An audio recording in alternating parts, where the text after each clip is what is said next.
Je sens que Nicolas, qui nous vient de Perpignan, la ville de Monsieur Alliot, est inquiet. Quoi? On va rester 1h30 debout? Mais non, Nicolas. Regarde. Oh là là. On dirait... Oh, c'est dingue. Merci. Alors, c'est les fauteuils les plus pourris qu'on ait trouvés de césure. Hein, bicolore. Voilà. Hop. Voilà. Messieurs, venez. C'est vous. C'est le dernier rendez-vous. Pardon. Excuse-moi. Maître. 10 heures, t'as dit ma télécrochet, toi. C'est une forme de télécrochet. Voici les gagnants du télécrochet d'au poste. Les finalistes. Il est 22h30. J'en peux plus. Sans déconner, ça fait 10 heures que je suis en direct, là. Il y a quelqu'un qui vient de la télé qui m'a dit tout à l'heure, l'info en continu, ça dure 3 heures et puis on te sort de l'antenne. Et moi, on m'a pas sorti de l'antenne. Alors attendez, on va vous donner les micros. Alors, attendez, je vous dis un truc très important. À 23h50, j'aimerais que tous les gens qui sont là viennent sur scène pour faire une photo. Et après, on arrête à 59, car on n'a plus le droit. C'était l'idée, hein, c'est l'idée, merci à toi. Alors je te signale quand même qu'on a fini hier un festival antiraciste à Perpignan. Nicolas Lebourg, racisme. Historien de l'extrême droite, co-animateur de Extrêmorama, l'émission la plus spectaculaire excellente émission. Avec des cascadeurs. Voilà, sur l'extrême droite, on en a fait combien? 4? 3? C'est la 4e là. Ouais. Voilà. Et par ailleurs, celui que tous les journalistes de la place de Paris appellent dès qu'ils veulent savoir avec qui, dans quel... Comment? Le Figaro aussi? Sauf au Figaro. J'ai une jeune femme du Figaro. Tu vois? Bon. Donc là, les amis, et Maxime Massé qui s'occupe. Alors, ancien de Street Press, je tiens à le rappeler, hein, parce que c'est bien gentil, Libération qui rachète des joueurs, le Mercato et tout ça, mais tu as été à Street Press longtemps. Voilà, c'est les copains. Libé moins déjà. Non, je déconne. Et donc, on avait dit qu'on ferait un débat, tous les trois, avec tout le monde ici, sur... l'extrême droite, à quelques heures du moment où on ne peut plus parler de politique publiquement, en tout cas. Et Maxime, tu voudrais plutôt nous parler des groupuscules, voilà. Oui, on peut parler de groupuscules, on peut aussi parler du travail qu'on a fait pendant 2 semaines avec Pierre qui est là. Sur Pierre Plotu, qui en fait, il hurle tellement qu'il veut venir. Mais viens, Pierre, viens. Ah non, il a eu trop de bière, ça sent un peu. Alors, on arrête. Alors, attends, Maxime, je te donne la parole, mais par contre, je tiens à dire que Nicolas Lebourg a failli à son devoir. Je lui ai dit, on ne doit pas être que des mecs. C'est terminé, ça, en 2024. On est bien d'accord. Et l'ami Marion Jacquet-Vaillant, qui tu balances pas, est malade. C'est ça. Donc, nous sommes entre hommes, puisqu'il devait avoir un homme, une femme. Et mais Marion, je pense qu'il ne faut pas lui reprocher d'être malade, je propose. Tu proposes bien. Voilà. Allons-y, les amis, allons-y. Alors, non, on s'était dit avec David que ce qui serait intéressant... Alors, la technique Guillaume Meurice. Oui. Là, comme ça. Voilà. Que ce qui serait intéressant, ça serait de finir cette journée. Là, il y a eu plein de prises de parole, bien évidemment, pour parler de comment on peut gérer l'extrême droite, de pourquoi un certain nombre de gens, des militants, des citoyens s'y opposent. C'est une fort bonne chose. Mais il ne faut pas partir à poil quand on va au front. Et ça nous paraissait important de discuter avec Maxime, avec un journaliste spécialisé, pour faire tout de même ce qui serait un point d'étape, un point d'étude sur l'état de l'extrême droite et ceux qui se préparent, puisqu'on nous parle de possibles potentielle et probable majorité absolue. Donc effectivement, Maxime fut à Street Press, tu as bien raison. Maxime est à Libé avec Pierre, Tristan Berthelot, Nicolas Massol. Ils font la newsletter frontale et on va pas se la jouer. Je crois qu'il y a Edoui Plenel qui est passé dans la journée. On va pas se la jouer, abonnez-vous. Mais c'est quand même le concept. Donc je le dis. Si, on se la joue. Mais c'est important. Edoui a la gentillesse de rajouter abonnez-vous au poste. Et abonnez-vous au poste, bien évidemment. Et adonnez-vous. Non, parce que nous, on fait toujours un peu bizarre, toi. Voilà, donc je suis assis, ce qui est absolument exceptionnel. Juste en aparté, on vient de finir hier le festival SOS Racisme à Perpignan, qui a duré 3 semaines cette année, avec une conférence de Karim Katan, un écrivain palestinien, et Dominique Sopo, le président de SOS. Je le fais tout le temps debout, tu vois, l'animation. Et pour dire que dans les territoires également gagnés par le Rassemblement national, il y a des initiatives qui se font, et il y a une question du combat culturel. Parce que mine de rien, ce que tu fais aujourd'hui, c'est du combat culturel. On a beaucoup dit que l'extrême droite avait gagné le combat culturel. Si on pense ça, il faut être rationnel. Ok, d'accord, ça a duré des décennies pour eux. Ok, d'accord, c'est un peu flippant, ça va prendre des décennies pour les gens de gauche. Ça va prendre des décennies. Mais il est temps de le reprendre. Il est temps de revenir à quelque chose qui puisse s'appeler un humanisme de combat. Avant de poser une première question à Pierre, resituons les choses. Ah, Maxime, pardon, je vais parler de l'autre. Ah oui, la bière, c'était pour vous tous. Oui, aussi. Non, reprenons les choses. On a un phénomène, il faut se replonger un petit peu dans le temps. Si vous prenez législative en 67, vous avez en gros une dizaine de formations d'extrême droite. Vous êtes à 0,9% des suffrages. D'accord ? La présidentielle 74, c'est 0,74% des suffrages. On parle là, effectivement, de Majo. Il s'est passé quelque chose au long cours. L'extrême droite n'est pas née avec M. Bardella, n'est pas née avec Mme Le Pen. Dans notre vocabulaire, en français, on parle d'extrême droite à partir des années 1820. D'accord ? C'est pour nous une longue tradition politique. Et c'est une longue tradition politique, quand on parle Front populaire, c'est bien évidemment une façon de faire référence aux problèmes des années 30. C'était déjà très spécifique, comme ça se passait en France. Il y a des études, des états, des effectifs des extrêmes droites faits par les services de renseignement dans les années 30. Vous regardez avec des groupuscules. Vous faites l'addition de ces groupuscules, vous êtes à 5,5% de la population active. C'est rien, c'est que dalle dans l'Europe des années 30. Vous regardez dans ces 5,5%, qui sont les radicaux? Combien sont-ils? C'est 0,5% des 5,5%, pas de la population active. On est dans le moins que rien. Et pourtant, ça va peser. Ça pèse, je ne sais pas si vous le savez, par exemple, le régime de Vichy, c'est un régime réactionnaire, c'est pas de l'extrême droite radicale. La francisque, son symbole, ça vient des francistes de Coston dans les années 30. C'est les premiers à l'utiliser. Là, c'est un mouvement ultra-antisémite, ultra-fasciste. S'il y a deux lames à la francisque, c'est parce qu'il y en a une, disent les francistes, pour couper la tête des juifs, l'autre pour couper la tête des communistes. Qui fait que même dans cette extrême droite réactionnaire qui était celle du maréchal Pétain et de Vichy, il demeure des traces de radicalité. Donc quand Max dit qu'il veut aussi parler des groupuscules, il a raison, parce que l'extrême droite, c'est un champ. Depuis 2 siècles, elle fonctionne comme ça, avec des groupes en interaction. Et on ne peut pas comprendre l'extrême droite si on regarde qu'un groupe, si on regarde qu'un courant, si on regarde qu'un parti, si on regarde qu'une époque. Ça n'a pas de sens, ça ne marche pas. Alors là, cher Max, je me tourne vers toi justement pour savoir l'état présent, là où on en est. On a tous été scotchés, c'était quoi, il y a 3 semaines ? On a l'impression que le temps a été complètement explosé. On a tous été scotchés sur le moment, effectivement, avec cette annonce de dissolution. Annonce de dissolution, dans quel état sommes-nous ? À gauche, nous savons que nous n'avons pas de candidat à être Premier ministre. Enfin, il y en a un qui voudrait, mais les autres qui lui disent non. Donc, il n'y en a pas. Ça ne peut pas marcher. À l'extrême droite, il y a Jordan Bardella.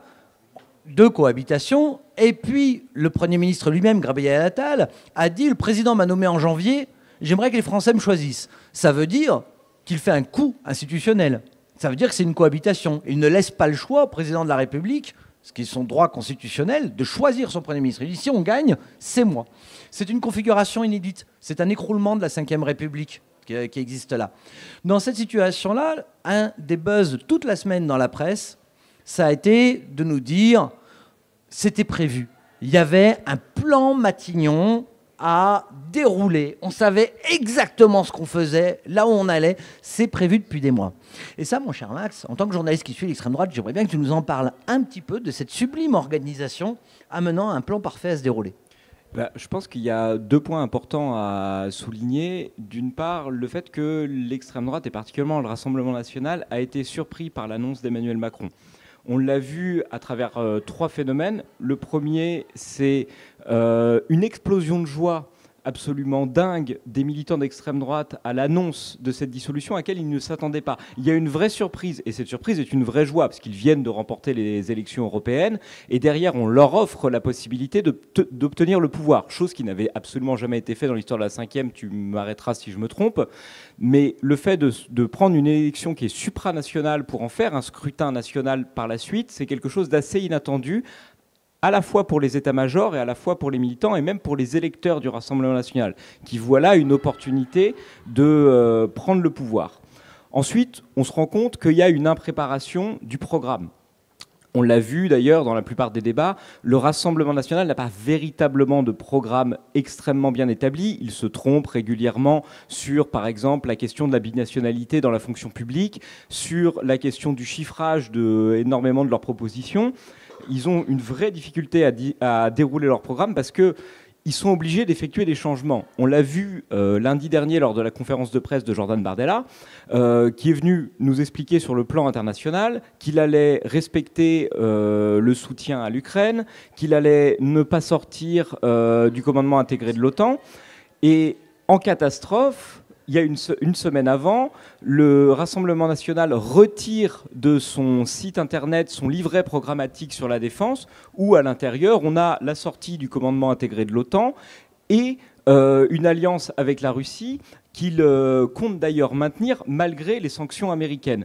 Donc là, on se rend compte que le Rassemblement national n'est absolument pas prêt à avoir un programme de gouvernement au-delà des injonctions sur l'immigration, sur une éventuelle sortie des traités européens, qu'ils ont d'ailleurs du mal à expliquer.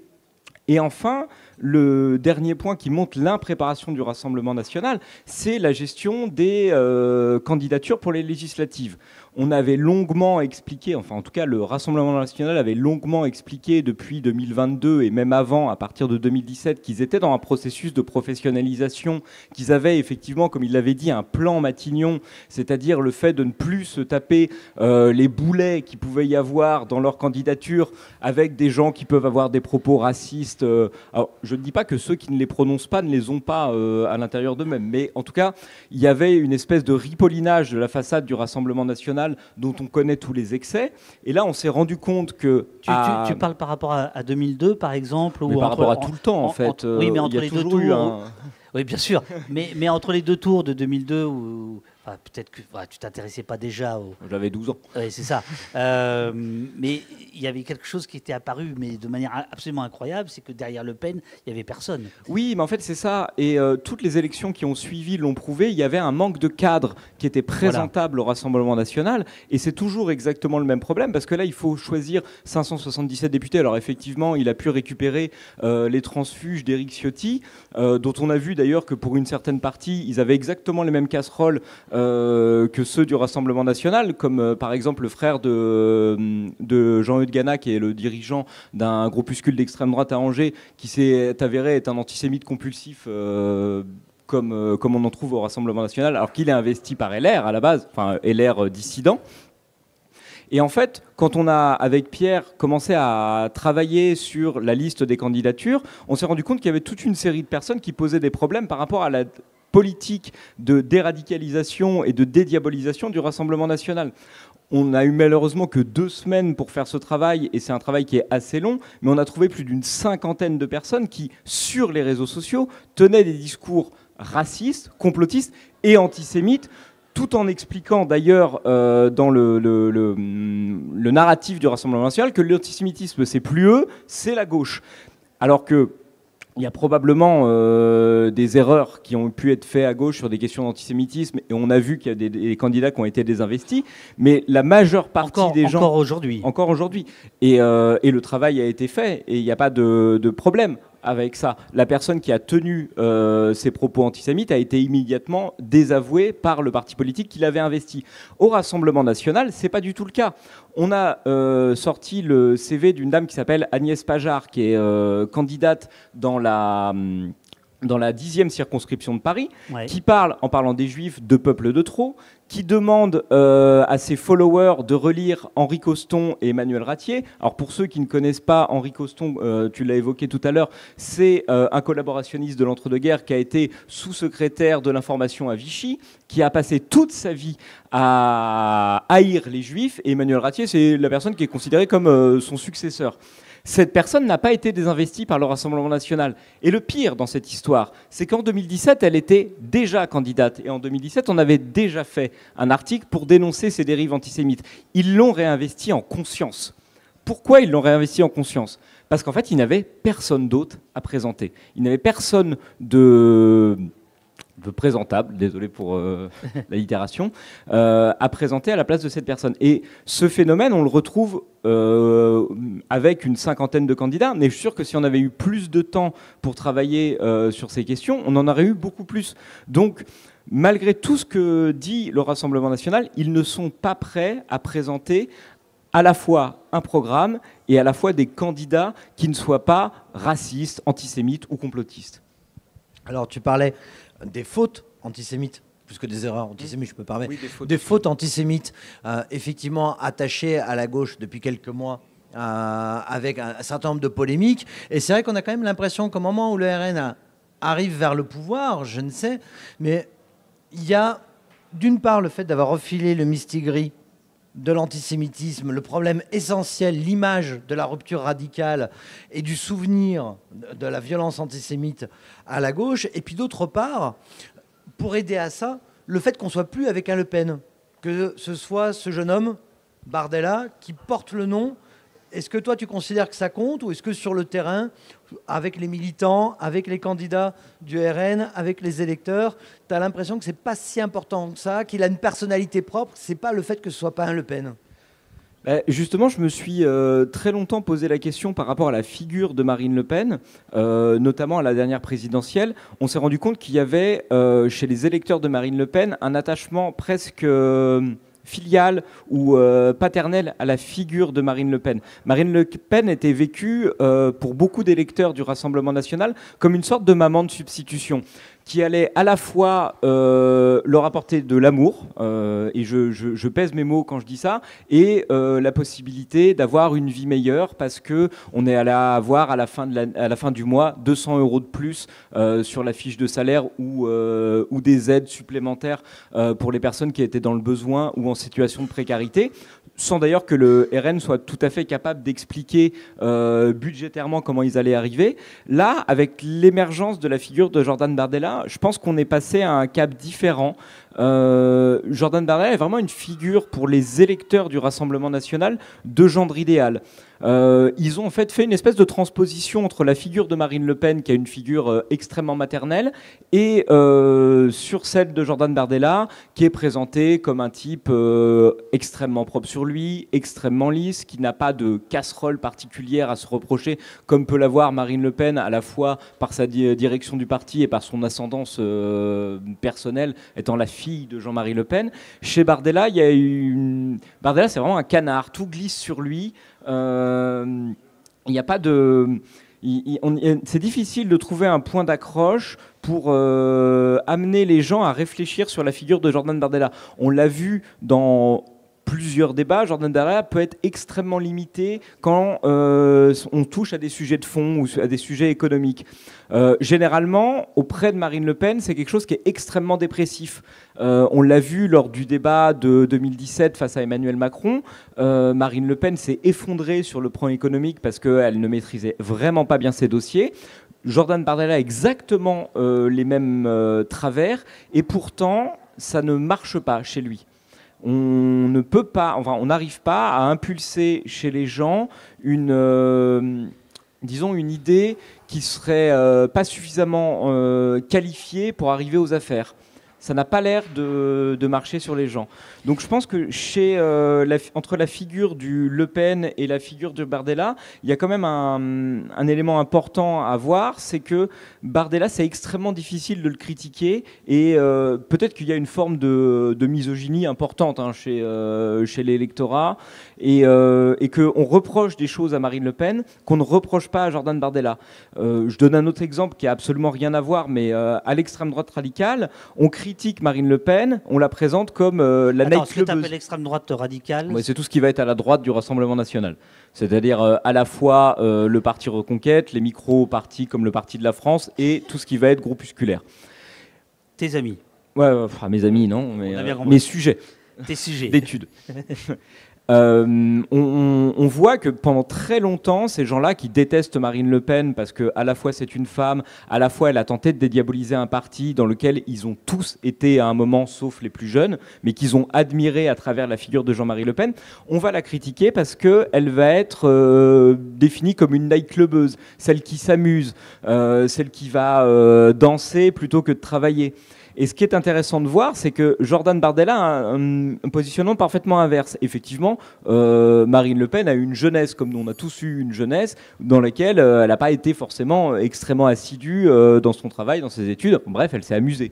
Bardella, il a un petit peu le profil inverse, et c'est vachement bien expliqué dans le livre de Nicolas Massol, mon collègue, et Marie-Lou de l'Express que tu as reçu, sur le fait que Bardella a été, à partir de ses 18 ans, une espèce de moine soldat pour le Rassemblement national.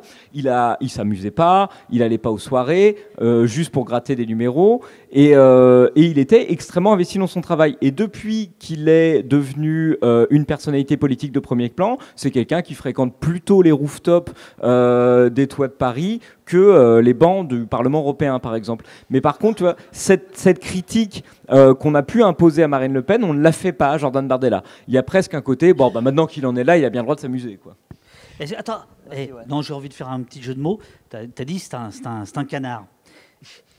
Tu as dit canard. Non, pas du tout. Ah, c'est quoi le jeu de mots? Non, pourrait-il être un canard sauvage? Parce que moi, c'était mon souhait, c'est la première émission que nous avons faite. Moi, je rêvais d'un scénario à la Maigret, c'est-à-dire une session, et que Bardella casse tout. J'ai eu à nouveau cet espoir il y a 2 jours ou hier, quand dans Le Monde, j'ai vu que par Ipsos, que Bardella était beaucoup plus haut que Marine Le Pen. Donc est-ce qu'on peut imaginer qu'à un moment donné, le canard devienne un canard sauvage et essaye de prendre le pouvoir? Ça fout le bordel, il tombe et on est à nouveau tranquille pendant 20 ans. Non, je pense pas, parce qu'en fait, on n'est pas tout à fait sur la même dynamique que Jean-Marie Le Pen et Bruno Maigret. Et là, c'est plutôt à Nicolas de répondre à cette question. Il n'avait pas 12 ans à l'époque, lui. Non, mais déjà, et je pense d'ailleurs même qu'à la rupture entre Bruno Maigret et Jean-Marie Le Pen, j'étais vraiment très très jeune. Et en fait, on n'est pas tout à fait, à mon avis, dans la même dynamique, parce qu'on n'est pas sur les mêmes scores. C'est beaucoup plus facile d'effectuer une scission au sein d'un parti quand on est dans des étiages relativement bas et pas aux portes du pouvoir, que lorsqu'on est prêt à prendre le pouvoir et qu'on peut effectivement, peut-être que je me trompe et que Jordan Bardella, si le Rassemblement national obtient la majorité le 8 juillet, coupera tous les ponts avec Marine Le Pen, dira tout le mal qu'il pense d'elle, mais je pense que je pense que c'est pas tout à fait le projet, parce qu'ils vont prendre le pouvoir. On n'a pas besoin d'une crise interne à rajouter, alors qu'on est juste au moment de prendre le pouvoir. On est encore capable de... Si ils ont des désaccords, moi je suis pas assez versé dans la question du Rassemblement national pour savoir s'ils ont, disons, des problèmes de personnes ou des problèmes de stratégie globale. Peut-être que Jordan Bardella est beaucoup plus libéral que Marine Le Pen sur les questions économiques, mais en fait c'est pas ça qui fait leur électorat. Leur électorat, il n'est pas posé sur les questions économiques, macroéconomiques. L'éléphant, il est au milieu de la pièce, on va tous le dire. Le problème ce qui fait voter les gens pour le Rassemblement national, c'est la question de l'immigration et la question de l'intégration des populations immigrées. Sur ces 2 points, ils sont tout à fait d'accord. Nicolas, je te laisse conduire l'entretien. Oui, alors que, que Jordan Bardella soit plus libéral, identitaire, opposé à la société multiculturelle, multiethnique que Marine Le Pen, je crois que c'est très très clair. Marine Le Pen a souvent pris soin de dire que sa seule question, c'était la nationalité, pas l'ethnicité. Elle a beaucoup travaillé ce credo. L'État stratège, il est évident que lui se positionne de manière plus libérale et plus identitaire. Mais en même temps, ça renvoie à un truc, tu disais, il y a peut-être une espèce de machisme. C'est parce que c'est vrai qu'on est peut-être plus sympa avec les bons hommes populistes. Donald Trump s'est fait ridiculiser plein de fois dans sa vie, dans le précédent mandat et pendant le mandat de Biden. Et puis le moins qu'on puisse dire, c'est qu'il revient. Donc il y a une capacité peut-être de résistance. Mais il y a un autre truc qui est particulier, c'est que le courant dans lequel se rattache le RN, comme jadis le FN, c'est un courant qu'on appelle le national-populisme. Il naît en France, c'est nous qui inventons ça et qui en faisons don au reste de l'humanité. Après la défaite de 1870, il se construit dans les années, face à l'Allemagne, ça se construit dans les années 1880. National-populisme, ça veut dire quoi? Ça veut dire que les élites, si vous êtes national-populiste, ce que vous pensez, c'est que les élites ont failli. Les élites amènent la France à sa destruction. Ça, c'était même dans la définition d'extrême droite depuis les années 1820. Mais vous y rajoutez quelque chose de neuf. Vous dites face à ces élites faillies, il y a un sauveur. Un sauveur qui va émerger du peuple et qui va sauver la France en passant par-dessus les élites parasites à coup de référendum. La République plébiscitaire, la République référendaire, selon qu'on dit ça au 19e ou 21e siècle, et qui va permettre qu'effectivement le peuple soit au pouvoir. On est, par rapport à cette tradition qui remonte au 19e siècle, sur une situation qui est quand même vachement particulière aujourd'hui dans le marché politique français, c'est qu'on a plein de gens qui veulent être le sauveur national populiste. On a Éric Zemmour, qui, dans son ouvrage Programme, défendait une analyse de l'État, une structure de l'État purement ce qu'on appelle illibérale. Donc l'illibéralisme, vous enlevez toutes les limites à l'État de droit, toutes les limites juridiques pour que cet exécutif agisse de manière pleine et entière. Et puis on a Marine Le Pen. Et puis maintenant, on a Jordan Bardella, un parti avec un double sauveur. Et ça, c'est quelque chose qu'on n'a jamais connu dans l'histoire de l'extrême droite en France, d'avoir un marché de sauveurs dans lesquels choisir. Et moi, je comprends ce que dit le camarade David, qui est-ce que ce marché n'est pas saturé, ou est-ce que toi, tu as l'impression, pareil, quand tu discutes avec des militants, avec des candidats, que non, ça leur va très bien, et que oui, il y a deux sauveurs, bah, qu'est-ce que vous voulez, abondance de biens ne nuit pas. Non, je pense qu'en fait, il y a plus une question de timing. Tu évoquais la personnalité d'Éric Zemmour. On voit combien est crédité Reconquête actuellement. C'est entre 2 et 2,5. Il en est rendu à faire des posts sur Twitter où il danse sur une musique raciste pour essayer d'exister politiquement. On parle d'un type qui a quand même été jusqu'à 20% ou 18% dans les sondages à la dernière présidentielle. En fait, je pense que c'est une question de temps. Il y a une espèce de triumvirat de sauveurs qui switch en fait au moment où c'est le plus intéressant ou celui qui est le plus porté. Il est évident que Jordan Bardella, depuis 2 ans, occupe le devant de la scène politique au Rassemblement national et que Marine Le Pen, dans sa position de présidentiable, est beaucoup plus en arrière. Parce que ça a toujours été d'ailleurs, en tout cas la stratégie de Marine Le Pen, je vais vous regarder vous parce qu'il me connaît, ça a toujours été la personne qui, entre les élections présidentielles, se mettait en retrait pour n'avoir que cette figure de présidentiable. Et il y a toujours eu une personne qui a fait le tampon entre les médias, les électeurs et la tête du Rassemblement national. Ça a pu être un temps Florian Philippot. Et effectivement, après, on a eu l'émergence de Jordan Bardella. Marine Le Pen, elle a toujours été dans cette posture de « je ne m'exprime que pendant les campagnes présidentielles », à part quelques interviews où elle explique un petit peu ce qu'elle fait pendant qu'elle travaille à l'Assemblée nationale, ou pas beaucoup d'ailleurs. Mais on a vraiment cette question de rôle à jouer à chacun. Là, c'est la période de Jordan Bardella, parce que Marine Le Pen, ça reste quand même une stratège politique. Elle n'est pas complètement dénuée de sens politique. Et là, elle s'est bien rendue compte que le moment, c'était le moment Bardella.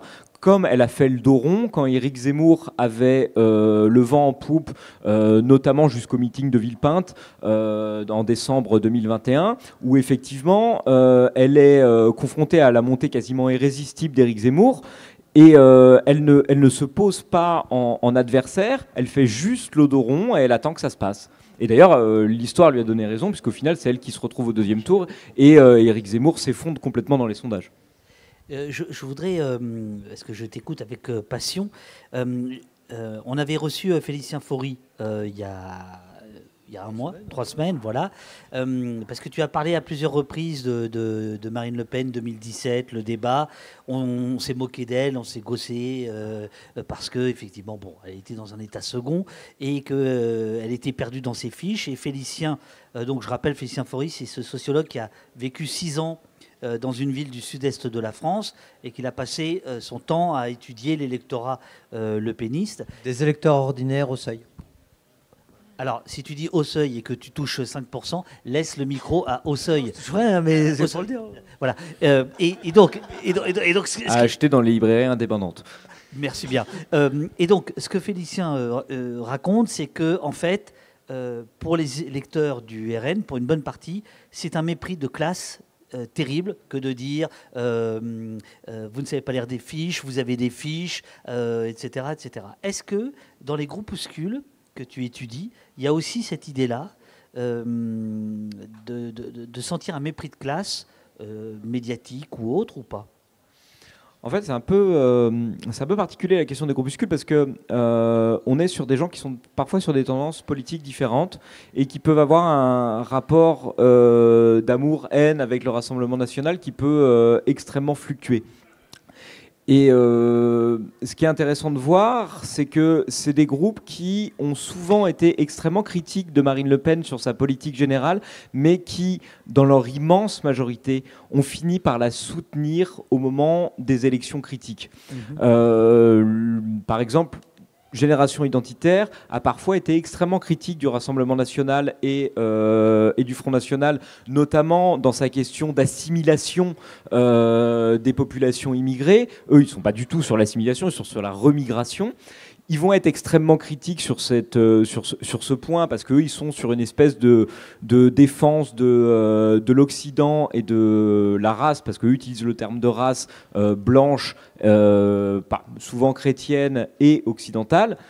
Mais au moment où il faut soutenir le parti qui est le plus possible, en possibilité d'arriver au pouvoir, il y a quand même un rassemblement derrière. Et c'est pas du tout étonnant de voir que de nombreux cadres de Génération Identitaire ont fini assistants parlementaires au Rassemblement national. Parce que c'est des gens qui ont eu un discours parfois extrêmement dur contre Marine Le Pen, mais à un moment, il y a la possibilité de gagner.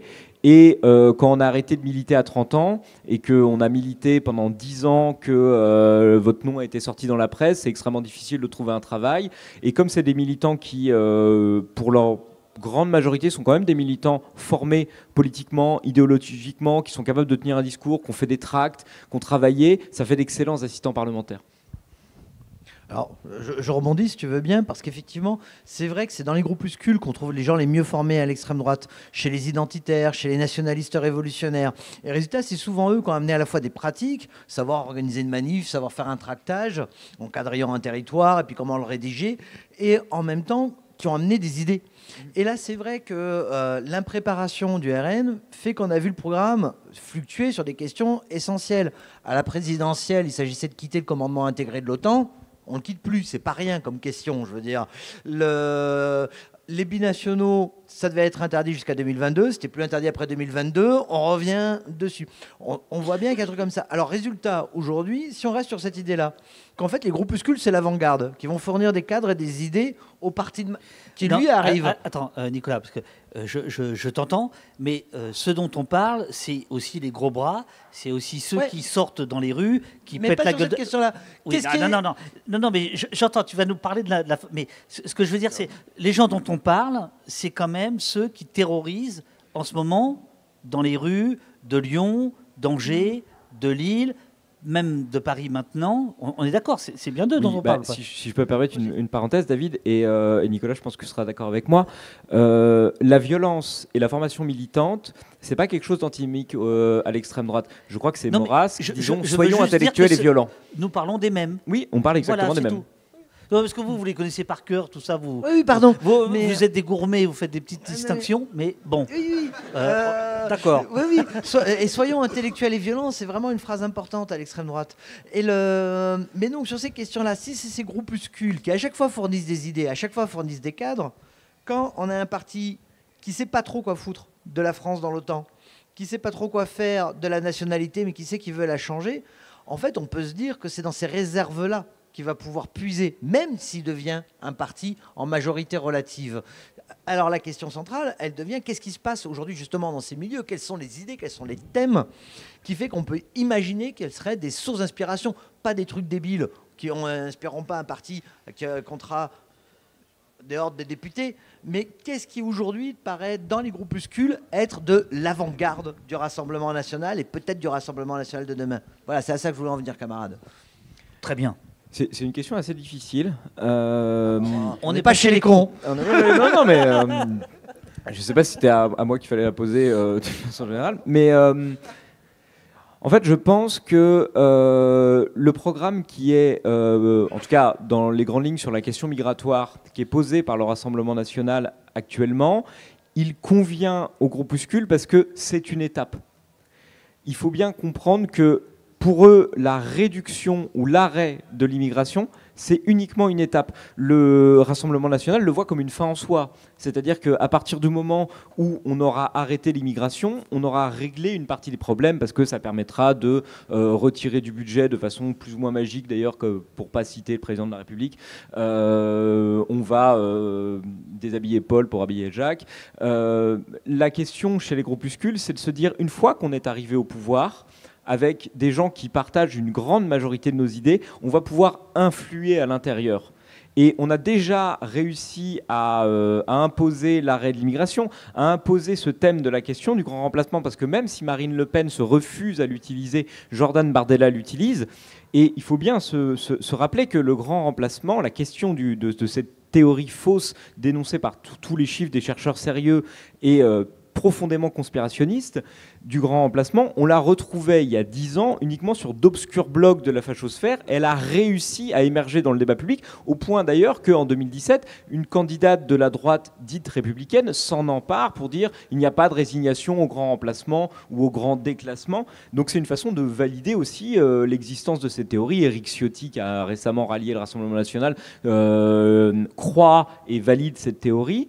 Et en fait, leur idée, c'est de se dire, une fois qu'on sera à l'intérieur, une fois que, en tout cas, sans être d'ailleurs même forcément à l'intérieur en tant que personne, mais que leurs idées arrivent au pouvoir, on va réussir à radicaliser le personnel politique du Rassemblement national pour arriver à ce qu'ils veulent vraiment, c'est-à-dire la remigration.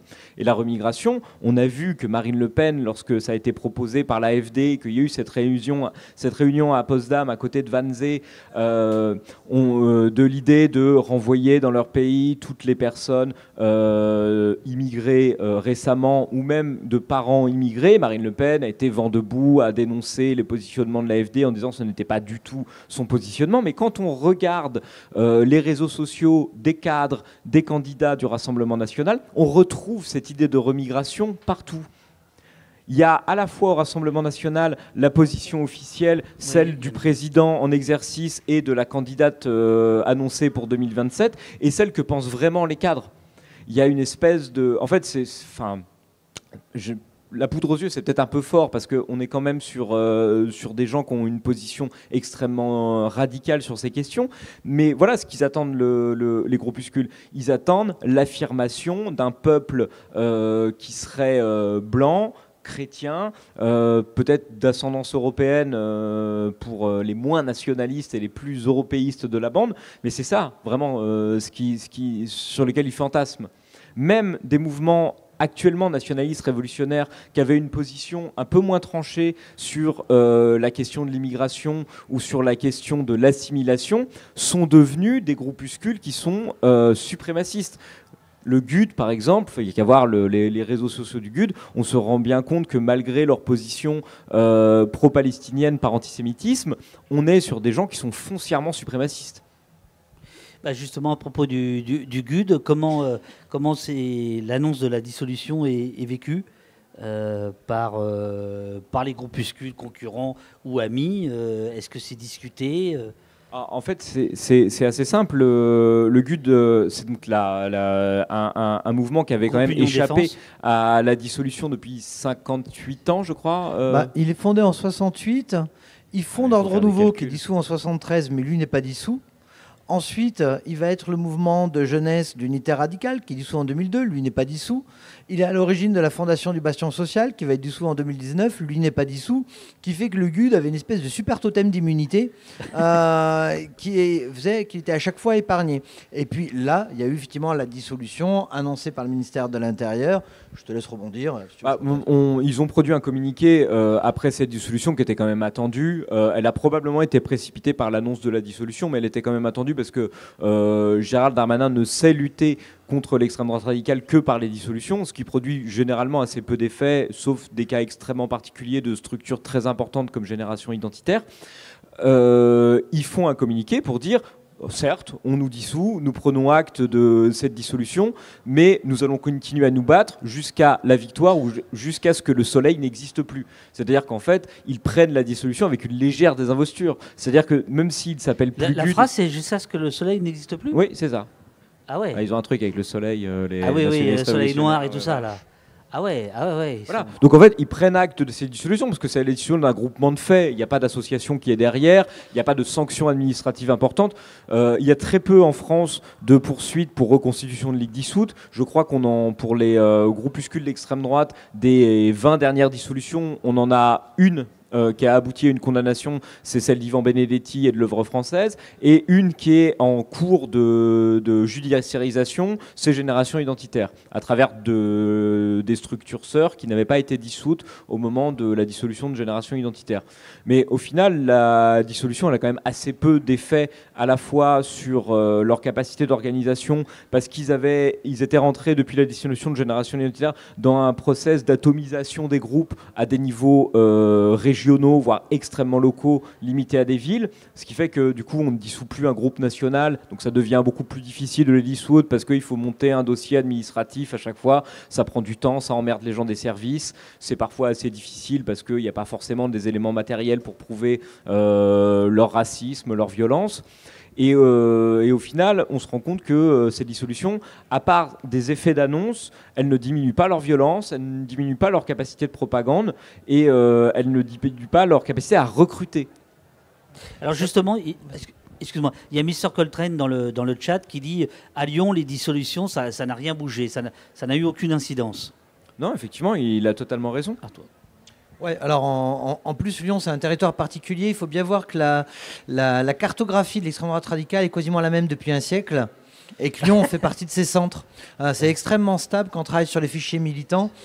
Et tu es à Lyon, tu descends à Marseille, tu vas à Nice. Ce L-là, le long du couloir rhodanien, c'est vraiment le cœur de l'extrême droite radicale en France. Il y a d'autres zones, mais ça, c'est vraiment le cœur. Lyon, Marseille, Lyon, Marseille, Nice. T'as le cœur de l'extrême droite radicale en France, région parisienne, extrémité nord, un peu de région nantaise, mais moins. Et on a un enfoncement de la façade atlantique qui s'est fait ces dernières années, de même qui s'est fait électoralement d'ailleurs.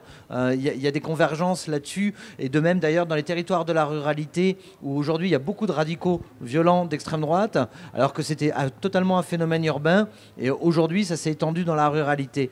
Et ce qu'on trouve sur les dissolutions, effectivement, c'est plein de questionnements.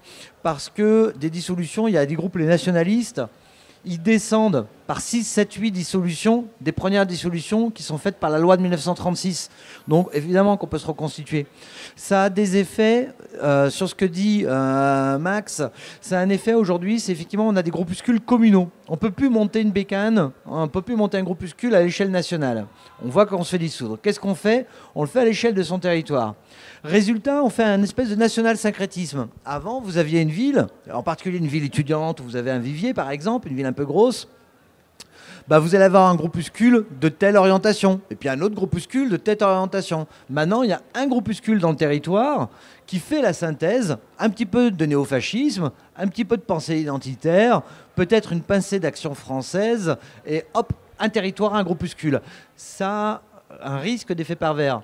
Si on monte des groupuscules tous ici, nationaux, on va être en concurrence. On va devoir se tirer la bourre, être le plus séduisant possible, que notre programme ramène le plus de monde, avoir les meilleurs autocollants que les gens vont avoir envie de poser. Donc on va avoir un projet politique. Si on est un seul groupuscule sur une seule commune, on n'est plus en concurrence. Et donc l'action, ça peut être montrer qu'on est chez nous, tenir le territoire.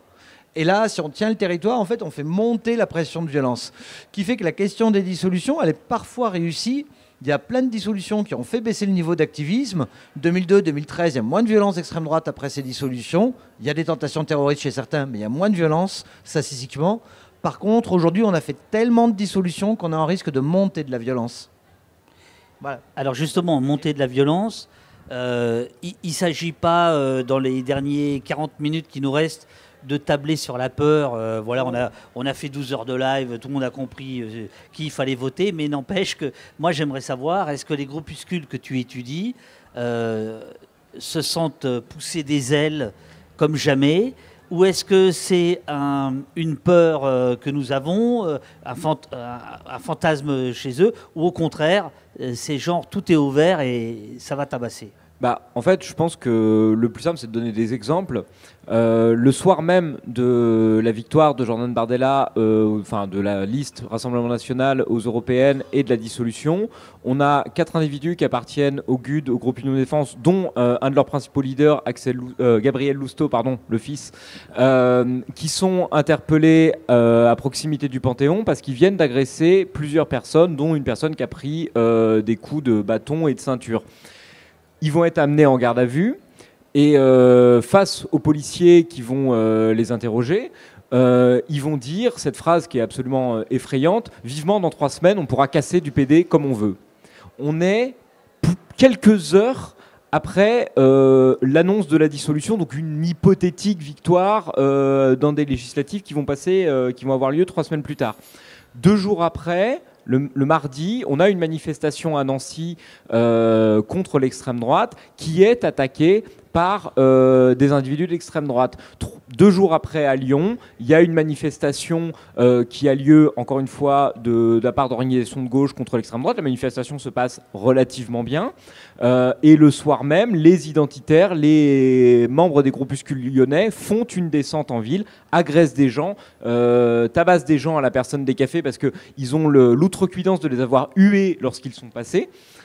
On a vraiment, pendant cette semaine, plusieurs agressions qui sont à mettre au crédit des groupuscules, parce qu'il y a une espèce de laisser-aller. Il y a un espèce de sentiment d'euphorie. On va aller vers la victoire, donc on peut plus ou moins tout se permettre. Mais il y a un élément qui, à mon avis, est presque plus grave que ça, c'est que on se rend compte que depuis 3 semaines, on a une augmentation de la violence des groupuscules qui était déjà forte. On n'est pas passé de 0 à 10 d'un coup. On est déjà sur des groupuscules qui, depuis plusieurs années, ont atteint un niveau de violence qui est relativement nouveau par rapport aux 15 dernières années où il y avait eu une baisse de la violence d'extrême droite. Mais surtout, on est confronté à une violence de gens qui n'appartiennent pas au groupuscule. Et vous avez tous vu dans la presse cette boulangerie qui a été incendiée, j'ai oublié dans quelle ville, Avignon. Avignon, sur lesquels on a écrit nègre parce qu'a priori un des apprentis est d'origine malienne. On a en Seine-Saint-Denis ce chauffeur de bus qui a été percuté par une voiture et ce type qui est sorti de la voiture en criant des insanités que je ne vais pas vous répéter et qui s'est autoproclamé comme un électeur de Bardella. On a dans la région bordelaise ce candidat écologiste qui a pris un coup de tête de la part d'un électeur de Bardella parce qu'il avait l'outrecuidance de tracter sur son marché. En fait, il y a à la fois une violence possible des groupuscules et aussi une violence qui n'est, disons, moins cadrée dans un corps politique. On a une violence raciste qui se libère parce qu'il y a la potentialité d'une victoire.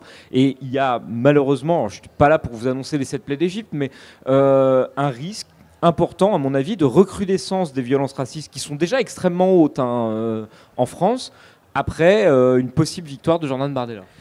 Mais alors attends, pardonne-moi. Je pense qu'en même temps, il faut voir que le problème, c'est la popularité du racisme. Parce que la violence raciste, elle n'est pas forcément faite par un militant politique qui vient d'un groupuscule. Ça peut juste être quelqu'un qui est quelqu'un et qui va taper. Ce qui fait que c'est un produit très chaud qui provoque des dynamiques. Parce qu'en même temps, chez des militants formés, tu as des phénomènes de renoncement à la violence par la possibilité de faire carrière. Je vais prendre un exemple de l'autre côté. Il y a de la violence des militants trotskistes en France jusqu'à la victoire de François Mitterrand en 80. elle s'écroule. Les mecs deviennent des collaborateurs dans les ministères, au Parlement, etc. Ils disent qu'ils font avancer leurs idées plus faiblement et que c'est plus intéressant pour eux. Le problème, c'est que le racisme, c'est pas le même produit politique. Et c'est un produit politique beaucoup plus fort. Et puis, il y a le désir d'ordre. Jordan Bardella a dit, si je suis Premier ministre, je ferai la dissolution des groupuscules et d'ultra-droite et d'ultra-gauche. Et on peut se dire qu'effectivement, son électeur, il veut la loi et l'ordre, qu'il n'a pas envie que ce soit le boxon, y compris fait par les gens du GUD. Ça n'a qu'un seul problème, ce raisonnement, c'est que c'est le président de la République, pas le Premier ministre, qui signe les décrets de dissolution. Donc, quand la semaine dernière, on passe 48 heures à parler de la dissolution par Jordan Bardella, c'est un truc délirant. Le ministre de l'Intérieur présente en Conseil des ministres, il faut évidemment donc, le soutien du ministre de l'Intérieur, le soutien du Premier ministre et la décision finale, le président de la République en Conseil des ministres. On est vraiment, aujourd'hui aussi, ça veut dire sur la qualité de notre débat démocratique, on ne vaut pas mieux que la campagne trumpiste. On est vraiment en train de parler de trucs délirants au niveau juridique, matin, midi et soir. Il y a une question de Thermidor. Pourquoi la violence des groupuscules d'extrême droite ne fait pas baisser le RN dans les sondages, enfin d'ultra-droite, pour les distinguer du RN? On pourrait presque poser la question inverse. Est-ce que ça renforce la popularité du RN ou pas?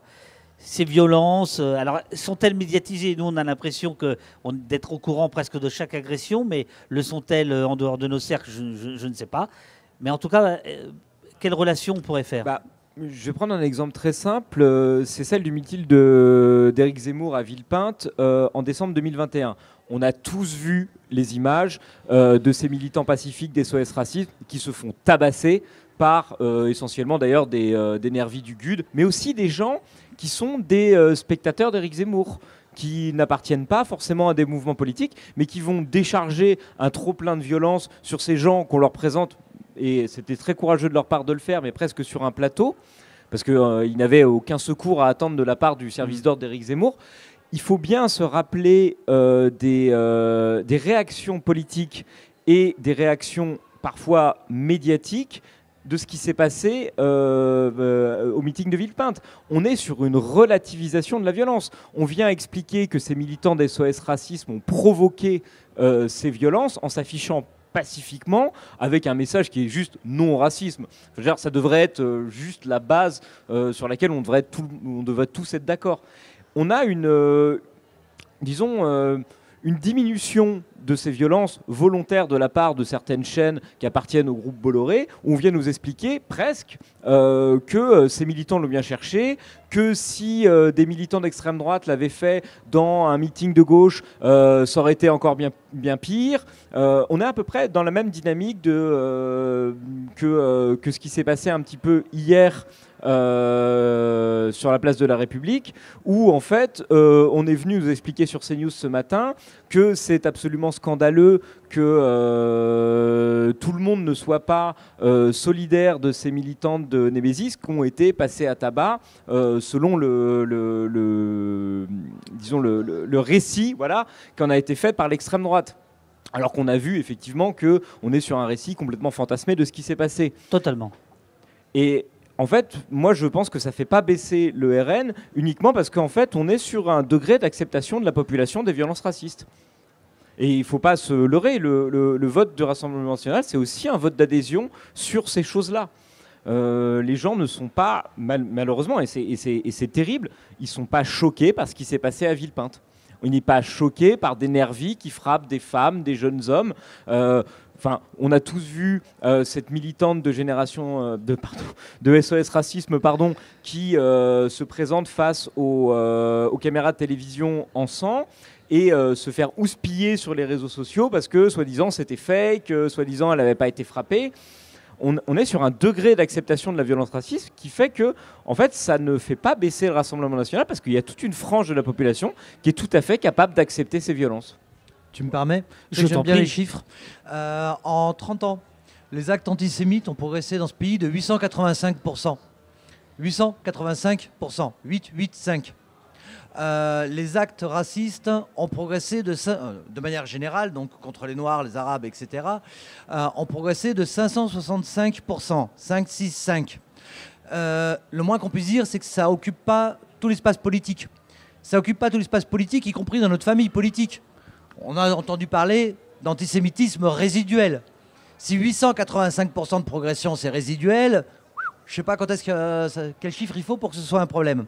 La réalité aujourd'hui, c'est que dans les segments de la population, qu'ils soient d'extrême droite, du centre, de gauche radicale, d'extrême gauche, de ce que vous voulez, il y a une acceptation massive du racisme, et du racisme non seulement en tant qu'idée, en tant que bien culturel, vous pouvez aller acheter un certain nombre de livres, de magazines très aisément, et en tant qu'acte violent.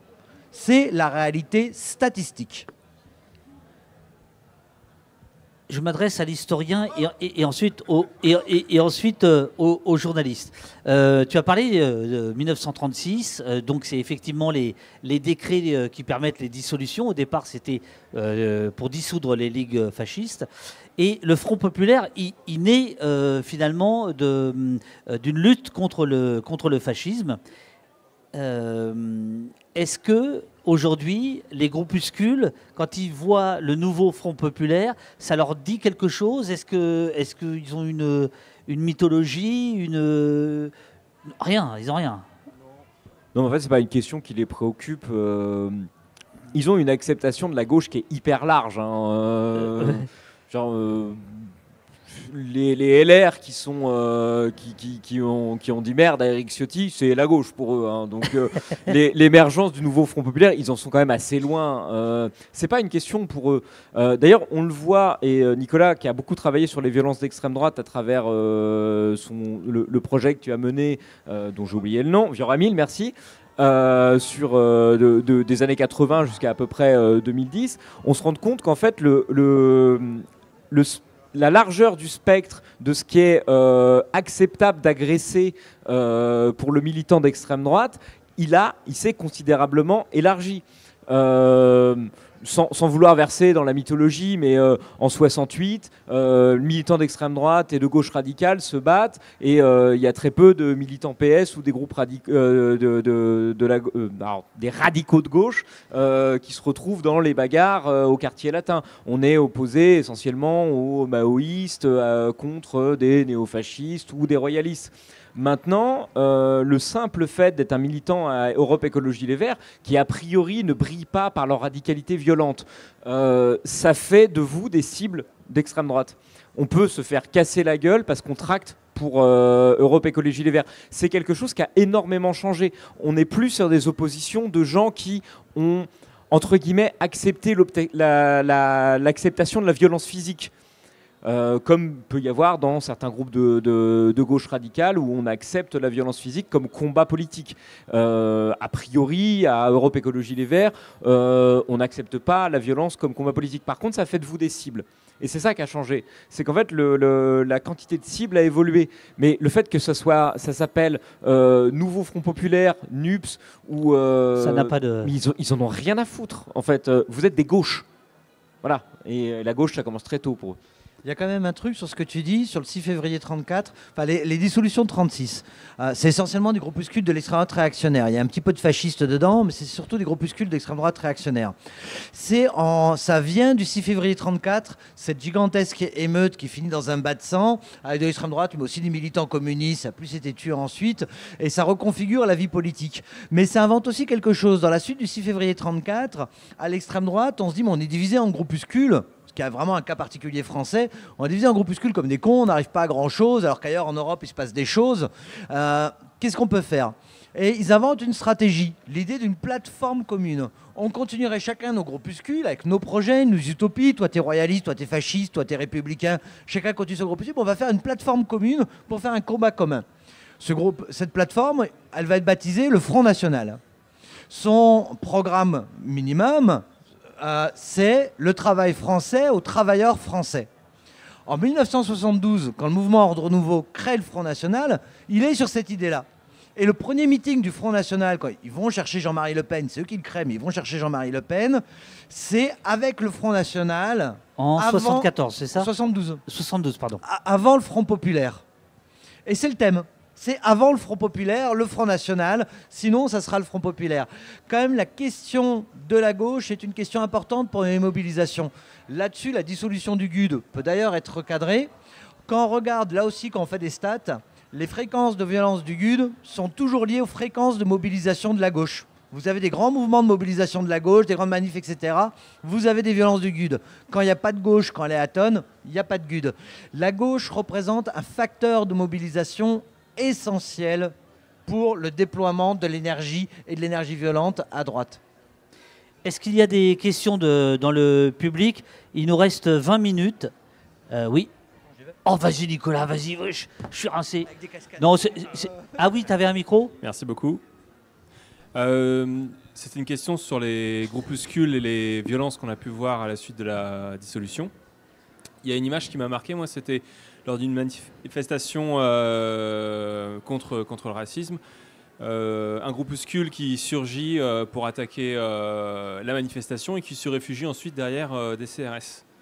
Alors je ne sais plus dans quelle ville. À Nancy. Voilà. Ouais. Ah, c'était la fameuse manifestation. Et donc, c'est quoi la relation entre ces groupuscules et la police? En fait, c'est une question délicate parce que, et je ne suis pas là pour défendre la police, mais la police, elle a une question de maintien de l'ordre. On peut avoir l'impression qu'ils se réfugient derrière la police, et effectivement, c'est peut-être le cas à cet instant T. En fait, la police, elle veut, a priori, moi je suis pas dans la tête du chef de la compagnie de CRS à ce moment-là, mais arrêter les faits de violence, quoi qu'il arrive. Et en fait, le seul moyen de disperser les gens à ce moment-là, c'est de faire un jet de grenades lacrymogènes. Et généralement, quand il y a un jet de grenades lacrymogènes, chacun part dans son sens. Il y a évidemment, et les statistiques de vote le prouvent, une plus importante tolérance aux violences d'extrême droite au sein des rangs de la police, parce qu'on est sur un étiage de population qui a une plus grande facilité à voter pour la droite et l'extrême droite. Mais en fait, chaque cas est différent. Là, effectivement, peut-être, j'étais pas là à ce moment-là, donc c'est difficile de vous répondre. Peut-être qu'ils se sont réfugiés derrière la police. Peut-être que dans un cas différent, on aurait pu avoir une police qui intervient pour faire arrêter des violences extrêmes. C'est déjà arrivé quand même. Mais il y a effectivement probablement une plus grande tolérance des forces de l'ordre envers les violences d'extrême droite. Après, là, dans ce cas particulier, c'est difficile à dire parce qu'on a tous vu la vidéo, elle est quand même très courte. On ne sait pas ce qui se passe après. Il y a quand même, a priori, de ce que j'ai pu recueillir comme témoignage, il y a quand même eu des contrôles de police envers les militants d'extrême droite. Après, qui n'ont peut-être rien donné. J'étais pas dans les commissariats à Nancy ce soir-là. Bon, peut-être qu'ils ont fait leur travail avec pas beaucoup de zèle, mais ils ont fait leur travail. Probablement. Mais c'est-à-dire là-dessus, il faut voir aussi que quand on parle de la police, vous savez, c'est comme le reste des corps sociaux. Le problème, c'est l'effet unificateur que donne le mot.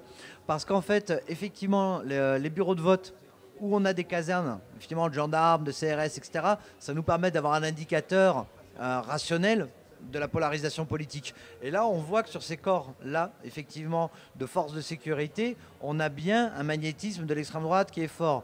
En revanche, un CRS, c'est pas un inspecteur du renseignement territorial. C'est pas la même chose. Et là-dessus, on est sur quelque chose de beaucoup plus pluriel, je crois, et de beaucoup moins magnétisé à l'extrême droite. Là-dessus, c'est comme pour tous les groupes sociaux, il faut faire un petit peu gaffe au dénominateur, vous voyez, que fait le mot. On a effectivement un problème plus marqué sur ces corps en uniforme de maintien de l'ordre dans la rue, qui effectivement sont plus magnétisés. Quand on part vers des officiers, vers des gens qui ont des fonctions plus de cadres, on va retrouver sans doute des polarisations de vote qui ressemblent plus à celles des cadres, justement, tout simplement. Oui, bonjour, merci pour tout. Bonsoir. Ma question, c'était par rapport aux jeunesses identitaires et au fait qu'on a vu une reprise des méthodes de l'extrême gauche vis-à-vis de la formation de ces militants, avec la lecture, avec des camps d'été, avec une formation qui est beaucoup plus exigeante que ce qu'il y avait avant, où justement vous parliez de Jean-Marie Le Pen qui a personne derrière lui, etc. Est-ce qu'on mesure à peu près les effets que ça peut avoir sur la population française et sur le débat démocratique, d'avoir des idéologies comme les leurs qui se cimentent comme ça? Alors, du coup, enfin, je me suis probablement mal exprimé. La formation militante à l'extrême droite, c'est pas une nouveauté. Elle est extrêmement structurée. Même si on remonte aux prémices de l'action française, il y a plus d'un siècle, on est déjà sur des militants extrêmement formés. Les camps d'été d'extrême droite débutent avant les camps d'été des jeunesses communistes. Par contre, effectivement, il y a une reprise des méthodes, notamment dans la façon de faire de l'agite propre des groupes de gauche et Génération Identitaire. C'est longtemps réclamé comme le Greenpeace de droite. En fait, pourquoi ils ont repris ces méthodes? Parce qu'elles marchent. Et ils sont pas insensibles au fait d'avoir de l'efficacité. Et c'est pour ça qu'ils reprennent les méthodes d'agite propre, comme on l'a vu quand ils ont été sur le col de l'Échelle ou sur le col du Portillon, où ils présentent un espèce de blanc-seing de ce n'est pas une action violente comme peut faire une Greenpeace en mettant une banderole sur une centrale nucléaire, donc ce n'est pas dangereux. Après, il y a évidemment un message qui est porté extrêmement violent, et on a vu d'ailleurs à ce moment-là qu'il y avait des personnes qui se trouvaient en situation d'exil, qui ont essayé de passer le col de l'Échelle à ce moment-là et qui se sont fait repousser physiquement par de l'intimidation. A priori, il n'y a pas eu de coup, et encore une fois, j'étais pas là à ce moment-là, il y en a peut-être eu, avec des photos absolument ignobles où on voit 3 militants identitaires en doudoune bleue qui repoussent en fait un pauvre gars qui marche dans ça de neige et qui s'est tapé, à mon avis, plusieurs dizaines de kilomètres, et qui lui disent retourne chez toi, alors qu'en fait de l'autre côté c'est l'Italie et c'est probablement pas chez lui, mais qui le renvoie en fait dans une situation d'exil qui va être encore plus difficile. Mais en fait ça marche parce que ça choque plus. Parce que lorsqu'il y a eu la manifestation organisée par le collectif Adama, place de la République, et que Génération Identitaire a fait son happening, même si globalement à la fin c'est un échec, puisque la banderole est décrochée, les voisins qui habitent tout en haut la déchire. Voilà, la déchire. Un homme monte. Voilà, absolument. Enfin, l'homme araignée qui arrive à. Moi, sur le plan, disons, militant, militaire, c'est un échec parce que ça ne réussit pas suffisamment bien, mais en fait, on en parle sur tous les plateaux télé. Les dirigeants de Génération Identitaire de l'époque sont invités dans des émissions comme celle de Cyril Hanouna pour venir déverser leur discours que je ne qualifierais pas. Et donc en fait ça marche parce qu'en fait les gens s'habituent à ce genre de choses. Et ils sont de moins en moins choqués par ces questions. Et on a des gens, enfin, comme je ne vais pas citer de nom, mais c'est la directrice du journal Causeur qui va dire, moi je les trouve très sympathiques ces jeunes gens. Donc en fait on a une atténuation de la violence que peut provoquer sur le corps social la parole raciste. Alors il nous reste peu de temps et 2 questions, je crois. Non, tu voulais dire quelque chose, Nicolas? Juste un truc en vite fait sur la formation. Chez les identitaires, ils étaient remarquablement formés. Vraiment un très très beau travail militant qu'il faut reconnaître. Mais voir là-dessus sur les transformations du FN-ORN, au FN encore dans les années 90, vous étiez un jeune militant, vous arriviez à l'université d'été, on vous faisait lire des textes de chaque doctrinaire, de chaque courant de l'extrême droite. Un texte de Charles Maurras, théoricien royaliste, un texte de Maurice Bardèche, théoricien fasciste. Et on vous donnait une culture générale des extrêmes droites. Après l'an 2000, après l'an 2000, ça s'arrête, ça se fait plus. Il n'y a plus de formation sur les courants des extrêmes droites. On vous forme au programme et au média training, ce qui fait que ça change complètement la physionomie du Front National. C'est plus les mêmes bonshommes parce que pour de vrai, ils peuvent pas dire une connerie en ayant cité un théoricien fasciste, ils le connaissent pas. Bardella, c'est le cas. Il n'a pas du tout bénéficié de ce type de formation. Alors attends, il faut le mettre un peu plus bas le micro. Ah bah. La capsule, elle est là. Voilà. Okay, il y a 2 questions dans le public, allons-y. Ouais. Alors moi j'ai une question plutôt pour les groupuscules. On voit de plus en plus prospérer à la fois des interfafs et des logiques de mercato, c'est-à-dire qu'on change de famille d'extrême droite. Et dans quelle mesure ça fait un poids quantitatif qui augmente? Et autre chose, à quelle mesure il y a une formation idéologique, puisqu'on peut passer d'une idéologie à l'autre. C'est-à-dire que d'identitaire à Maurras, c'est pas non plus exactement le même corpus, quoi. Merci. En fait, il se retrouve quand même, comme l'expliquait tout à l'heure Nicolas, il se retrouve quand même sur une doctrine de base qui est la lutte contre l'immigration, le suprémacisme blanc, la sauvegarde d'une civilisation prétendument européenne unique et blanche.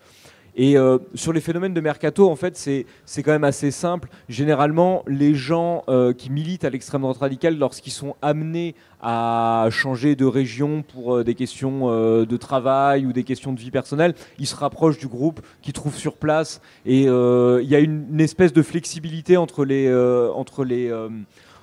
doctrines. Enfin, en tout cas, on peut tout à fait être un royaliste et avoir milité à l'Action française Paris, vous retrouvez à Aix-en-Provence où on a plutôt un groupuscule nationaliste révolutionnaire. En fait, ils s'entendent globalement sur le principe de base. Bon, je vais être trivial, on n'aime pas les Arabes.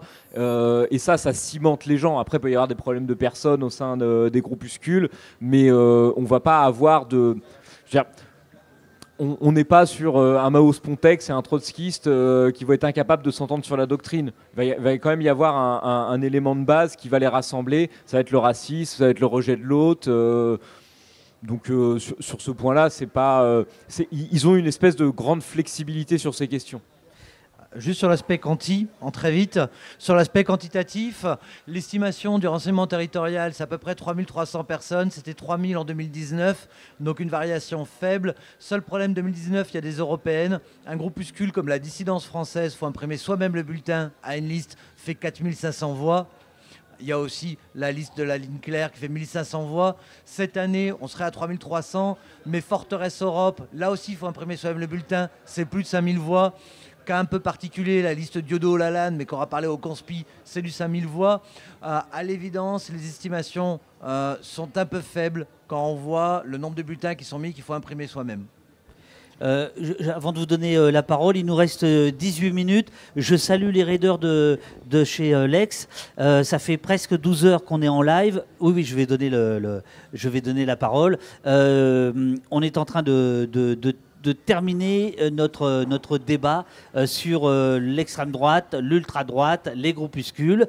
Et on doit terminer par une photo de famille. Hein, pour tous ceux qui voudraient venir, ça serait super. Je vous donnerai le top départ, comme ça on fera la photo, ça fera la vignette. Et on termine juste avant minuit, car à partir de minuit, nous ne pouvons plus parler politique publiquement. On peut chanter ? Oui, on peut chanter. Mais... pas Michel Sardou. On y va. Bonsoir. Déjà, merci pour la soirée que vous nous avez accordée. Moi, j'avais juste deux choses à dire. La première, c'est une question. Vous avez parlé du fait que les réseaux d'avant-garde, ils influencent les partis d'extrême droite aujourd'hui. Je vais un peu rebondir sur ce que le collègue a dit avant. Quelle est la famille dans les réseaux d'influence qui marche le plus en ce moment à l'extrême droite ? Est-ce que c'est les Soraliens ? Est-ce que c'est les identitaires plutôt proches de Conversano ? Est-ce que c'est plutôt... les skinheads à l'ancienne, etc., etc. Donc ça, c'est ma question. Et sinon, je voulais dire qu'à la fin, c'est nous qu'on va gagner. Voilà. Le Front Populaire. Votez Front Populaire. Merci, monsieur. La réponse est très rapide, c'est les identitaires, tendance génération identitaire. Alors, le groupe n'existe plus. On a eu, en fait, ce qui est intéressant à voir, c'est que les identitaires dominent parce qu'en fait, ils sont rentrés au Rassemblement national. Et en fait, ils sont fait infuser leurs idées dans un grand parti politique qui fait maintenant 36% des voix. Au sein des groupuscules, on a plus une tendance nationaliste révolutionnaire, néofasciste qu'à une dynamique. Mais en fait, on est sur l'étiage groupusculaire. Donc, en fait, on va être sur 3000. Il y a la manifestation du C9M tous les ans à Paris. J'y étais cette année avec Pierre. On est à peu près sur les étiages de l'année dernière, c'est-à-dire à peu près 600 personnes. C'est une démarche militante de venir, parce que globalement... on s'expose quand même à l'interdiction possible de la manifestation. On peut quand même être interpellé si on y va quand même. C'est une démarche militante. Puis bon, faut avoir la possibilité technique de le faire pour venir se loger à Paris. Ça demande quand même une volonté de le faire. Ils sont 600. Lorsque Génération Identitaire a été dissous, j'y étais pour le coup. Ils ont fait une manifestation où ils s'opposaient à leur dissolution. Il y avait 1500 personnes, 2500 en comptant la police. Voilà. Mais la différence qu'on voit là, c'est effectivement que dans les 600, il y en avait une partie qui était à la manifestation de dissolution de Génération Identitaire, parce que des fois qu'on pouvait se cogner avec les contre-manifestants, c'était intéressant. Mais les identitaires ont largement gagné en fait le terrain de l'extrême droite. Leurs idées sont portées par Jordan Bardella. Jordan Bardella est un identitaire. Ils ont gagné. Il y a une question encore, peut-être la dernière. Non, ah mais non, il y a des millions de gens qui vous... Non, mais c'est le micro. on lui donne la parole, mais il faut qu'elle parle dans le micro afin que les millions de gens... Je vais parler dans le micro. Voilà, merci. Et Merci on va beaucoup. demander aux perturbateurs qui sont à votre gauche de se taire 2 minutes, là. Ah, mais au moins, on est à gauche. Ouais, enfin, c'est libé, quoi. Bon,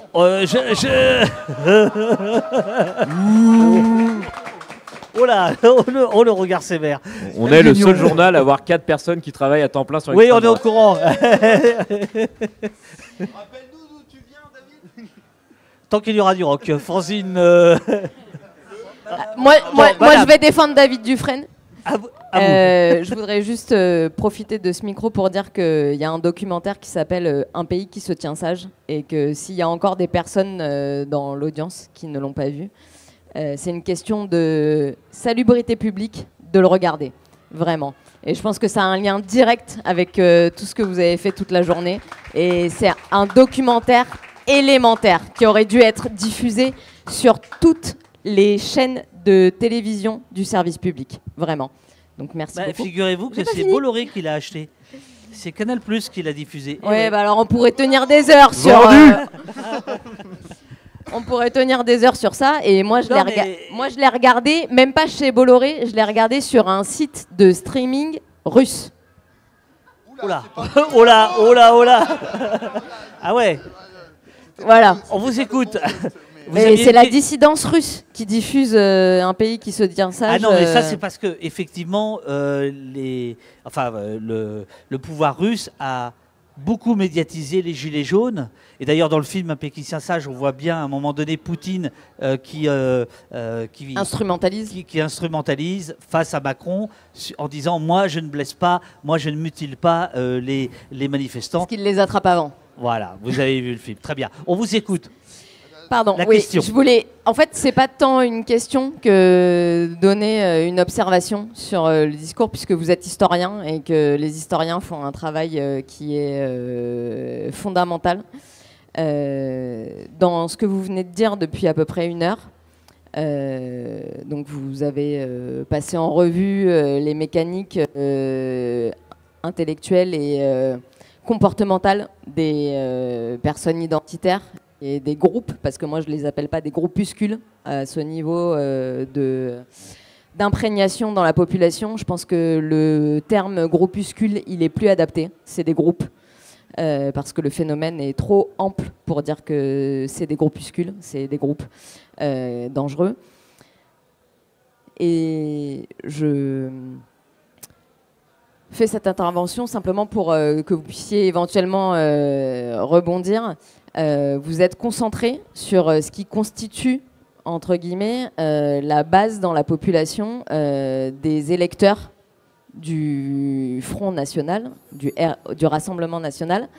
Et je pense qu'il y a quelque chose qui a été un peu passé au second plan et qui me semble essentiel dans notre lutte commune, qui est le lien fondamental entre le libéralisme, le néolibéralisme, appelez-le comme vous voulez, parce que moi je ne vois pas forcément ce qu'il y a de nouveau dans le néolibéralisme, entre le grand capital et le fascisme politique. C'est-à-dire que le libéralisme se sert du fascisme politique, quelle que soit sa présentation, comme une assurance vie. Et que c'est essentiel de démontrer que la base électorale du Rassemblement national vote pour des gens qui profondément vont appliquer un programme politique qui est contre leurs intérêts. Alors c'est le vote de colère, mais ça mérite d'être, je crois que ça mérite d'être un peu plus explicité au niveau de l'histoire politique. C'est-à-dire qu'en fait, là, on est dans une résurgence. Je suis désolé, mais j'ai le compte à Je- rebours. David, je me Vas-y. permets juste de poser une question qui est complémentaire. En fait, est-ce que vous pouvez nous expliquer en quelques mots pourquoi l'extrême droite est dangereuse? Pourquoi la victoire du Rassemblement national ce dimanche et le dimanche d'après est un danger pour à la fois la démocratie et la République. Enfin, C'est une question de ton acolyte. On est d'accord? C'est une question qu'annonce la réponse d'un historien. Non, mais attends, parce que là, je veux vous rendre hommage à tous les deux. Vous êtes régulièrement menacés. Je vanne sur Libération. Mais surtout vous Maxime. Surtout Maxime. Surtout Maxime. Non, c'est important. C'est parce que contrairement à toi, il est beau. Dans 10 minutes, on est en dictature, donc enchaîne. Putain, ça fait 12 heures qu'on enchaîne.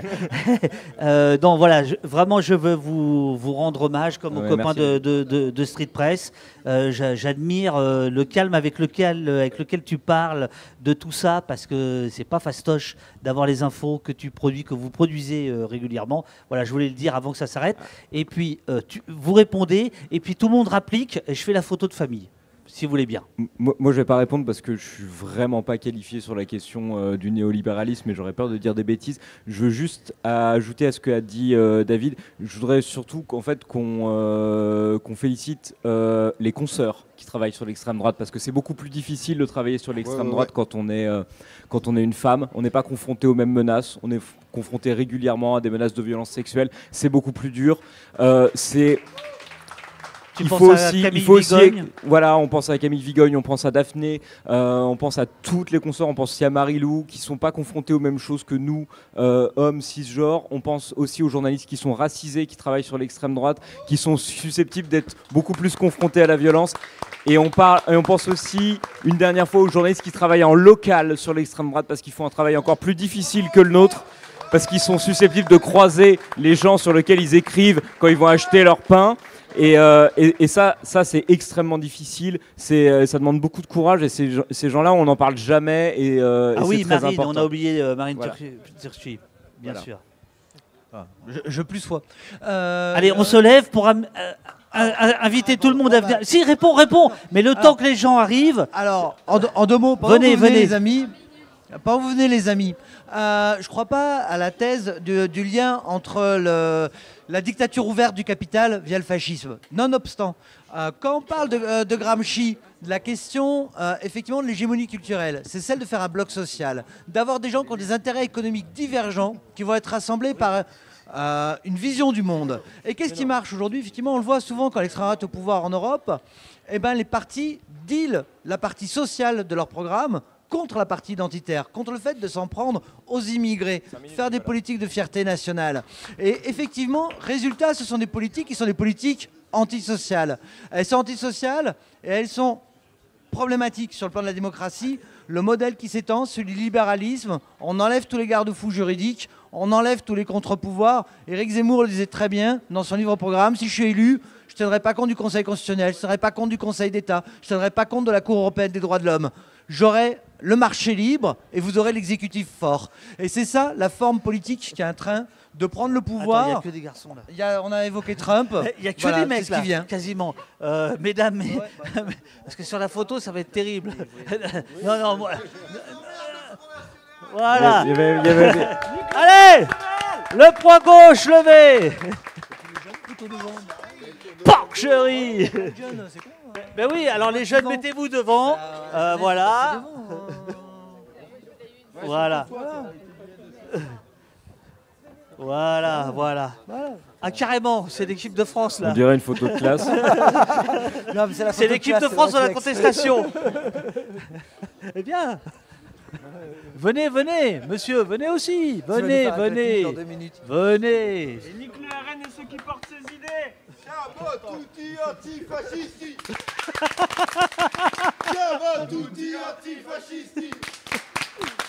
Allez, on tient jusqu'à minuit. Tutti antifascisti. Siamo tutti antifascisti.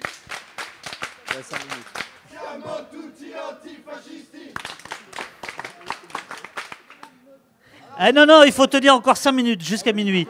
Allez, la chorale. Allez, on y va. Bravo, mais 1000 bravos au poste. Le chat qui reprend. Alors, attendez, hop, je vais vérifier. Ouais, où est-ce qu'on en est? Allez, encore une fois. Allez, on y va. Ah ouais. Là, qui se sentent, voilà, en danger. On est nombreux. Allez, on recommence.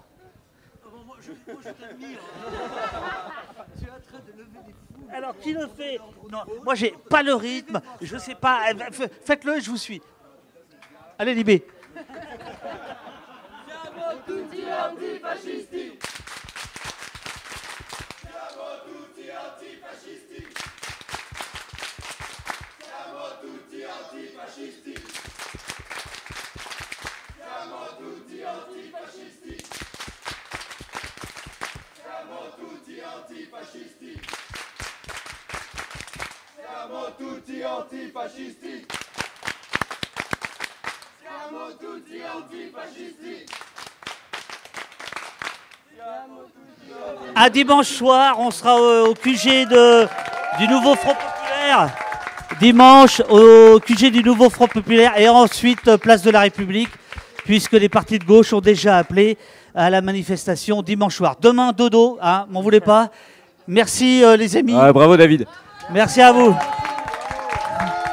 Allez, on va couper. Merci à vous tous. Hein? Oui, je sais. Tu veux y aller pour au poste? Il faut y aller à la marche des fiertés, c'est important. Pardon, la marche des fiertés, tu as raison. Il y avait aussi, parce qu'il y a aussi la marche pour Naël. Aussi, mais toutes ces luttes, il faut y aller parce qu'on a besoin de lutter collectivement. Vraiment, il ne faut pas les oublier. Merci. Vive le SMIC à 1006. Merci à toutes et à tous. Merci le chat. Les amis, nous sommes sur opost.fr. Abonnez-vous, les amis, c'est David Dufresne. Abonnez-vous, c'est important. Bon, la technique, c'est pas toujours ça, c'est artisanal, on est entre nous, c'est opost.fr. Attention, ça va être dans le clip. Postez-vous l'abonnement, non, abonnez-vous au poste. J'encourage, faites un don à Au Poste. Ah non, c'est là la caméra. Adonnez-vous au poste, adonnez-vous au poste. Et faites des dons à Au Poste. J'espère que tout le monde dans le chat, que tout le monde ici fait des dons à Au Poste. Il faut donner de l'argent pour que ça existe. Amis du café, amis de la police, adonnez-vous au poste.fr, au poste.fr. Adonnez-vous. On vous remercie tous pour vos dons, c'est cool. Désarmer les récits, c'est important. Ça passe par quoi? Ça passe par muscler les médias indépendants. Voilà, soutenir Au Poste. Abonnez-vous. Donnez plein d'argent. Il a raison, abonnez-vous Au Poste et à Mediapart, aux deux. Abonnez-vous. N'oubliez pas, on a besoin de dons et de donateurs. Merci beaucoup. Opost.fr, y a pas mieux. Ah, on se moque de moi là. Bompard soutient Au Poste, mais devant la mauvaise caméra. Celle-là, elle est bonne ou pas? Faites un don à Au Poste. Faut pas que c'est ça qui reste. Donc je disais, il faut bien que vous provoquiez du débat, il faut provoquer du sujet. Pour provoquer du sujet, il faut créer de la conflictualité. Mais comment je vais rester indépendant si Bompard il demande aux gens de faire un don? Oh, ouais, c'est vrai ça. Tout ça n'existe que grâce à vous parce qu'on est indépendant et on ne vit que grâce aux dons. Donc voilà, merci. Et abonnez-vous. Abonnez-vous au poste.fr, au poste.fr. Bravo. Abonnez-vous au poste.fr, au poste.fr.